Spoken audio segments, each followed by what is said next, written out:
Bonjour, c'est Limousin Matin, l'infoservice sourire compris. Et une nouvelle fois, nous allons vous présenter une association hors du commun, le Cercle Robert Houdin. Tu me vois, tu me vois pas, tu me vois, tu me vois pas, tu me vois, tu me vois pas. Vous allez la voir, c'est Delphine Roux. Tu me vois, tu me vois pas, tu me vois, tu me vois pas.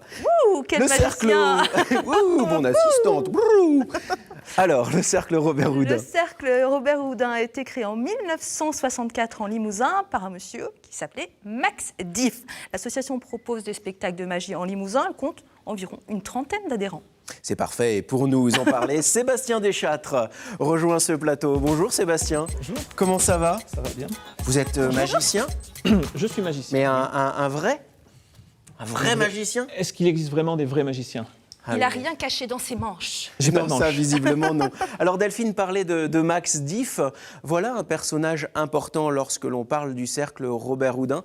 Parlez-nous de Max Diff. Max Diff est né en 1911, décédé en 1999. Il a commencé la magie très jeune, vers l'âge de 12-13 ans.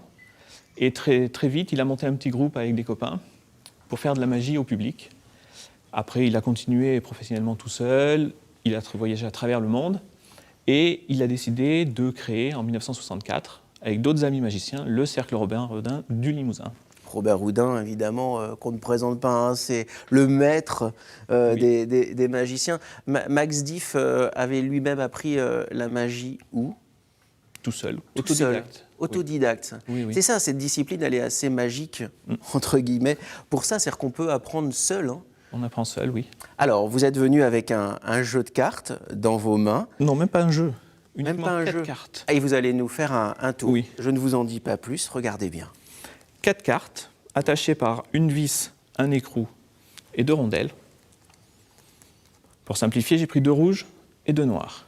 Jusque-là, ça va. Les 2 rouges sont d'un côté, les 2 noirs sont de l'autre. Je vais séparer les cartes, leur faire un tour complet. Vous avez vu quelque chose? J'ai vu que vous aviez fait un tour complet. On fait juste une petite tape et on retrouve une rouge, une noire, une rouge, une noire. Vous voulez que je le refasse? Soit ça Peut-être. vient de moi, soit ça vient de vous, mais il y a un... Il y a un problème. Hein. Ah ouais, Je vais à nouveau bien. séparer d'un côté rouge-noir, de l'autre rouge-noir. Là, on fait un tour. Vous n'avez pas fait la petite tape? Allez-y. Ouais. Ah ça, elle adore taper sur la rondelle, la Delphine. Et là, on retrouve à nouveau rouge-rouge, noir-noir. Et les cartes sont toujours attachées. Là, bravo. Merci bien. Vous comprenez que ça peut être énervant. Oui. Sans aucun on prend- complexe, Sébastien vous répond oui. Mais j'adore. Et ça, c'est un tour, par exemple, qu'un enfant peut faire? Ah ben avec Ou- de l'entraînement, on peut. Oui, du moment qu'on s'entraîne, qu'on travaille le tour, n'importe qui peut faire. Avec Alors- Internet, Oui. c'est vrai que j'ai vu des enfants qui apprennent les tours de magie en allant sur différents sites. Et ils s'entraînent comme ça devant des vidéos. Du coup, ça vous gêne, vous, en tant qu'association? Non, puisque si ça les fait démarrer dans la magie, Oui. ils apprennent quelques tours, après ils viennent à notre rencontre, ils font partie de l'association ou pas, et ils peuvent évoluer comme ça. Et- Moi, je rêve d'avoir une bonne baguette magique de temps en temps pour faire apparaître Delphine comme ça partout où je suis. Delphine, Vos adhérents, quel âge? De 13 ans à 76 ans. Ah. Donc c'est vrai que c'est tout âge confondu. On joue alors à tout âge. aujourd'hui, quand on parle de magie, il y a des énormes shows, des shows très très impressionnants avec de plus en plus d'effets spéciaux. Et puis, ce qui est incroyable dans cette discipline-là, c'est qu'avec 4 cartes reliées avec un écrou et une vis, on arrive à être tout aussi surpris. Est-ce que la magie n'a de cesse d'évoluer? Parce qu'avec les effets spéciaux, j'ai l'impression qu'elle se dirige vers des grands shows de plus en plus. Vous constatez ça ou pas? On a eu des grands shows avec David Copperfield Par qui faisait exemple des méga illusions. On en voit moins maintenant. On revient plus à de la magie générale sur scène ou comme là je viens de vous faire en close-up de près. Et ça, bon, il y a beaucoup d'émissions de télé qui permettent de remettre la magie un peu au goût du jour. Alors, le cercle Robert Houdin en Limousin, évidemment, fait beaucoup de spectacles, d'interventions, Oui. mais vous donnez aussi des cours de magie. Non, pas des cours. Comment on n'est vous pas une dites école. Comment vous dites On alors? peut Vous proposer- transmettez?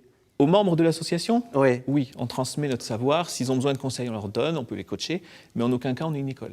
D'accord, Il alors faut c'est qu'ils ça. viennent déjà avec une base. Vous avez raison de faire cette précision, de dire cette précision-là. Est-ce qu'un magicien transmet facilement ces trucs et ces astuces? Ou est-ce que vraiment il faut montrer patte blanche? Ah, au départ, il faut montrer patte blanche. Ouais. Il faut montrer son intérêt pour la magie. Il ne faut pas venir là en simple curieux pour connaître le truc. Vous, quand vous avez rejoint le cercle Robert Houdin, est-ce que d'ores et déjà, enfant, vous faisiez des tours chez vous seul? Vous avez toujours été passionné? Non, c'est venu à un déclic à l'âge de 14 ans. En voyant justement un magicien me faire un tour devant moi, j'ai eu ce déclic-là en disant c'est ça que je veux faire. Quel est l'intérêt et ce sera ma dernière question, d'un club, d'un cercle comme le cercle Robert Houdin? C'est de rassembler des magiciens pour justement être plus forts, proposer des spectacles ensuite? Ou alors Exactement. c'est aussi finalement de montrer que la magie est une discipline vivante? C'est quoi l'objectif premier de ce cercle? C'est de montrer la magie qu'elle existe déjà en Limousin, le montrer au public, et c'est plus facile au travers d'une association de monter un spectacle que tout seul. Vous ne pouvez pas faire disparaître Delphine, là? Non, La transformer en panthère? non, pas Non. aujourd'hui. Une autre fois? Et il Oui. peut essayer, hein. Alors, bon courage. Hein.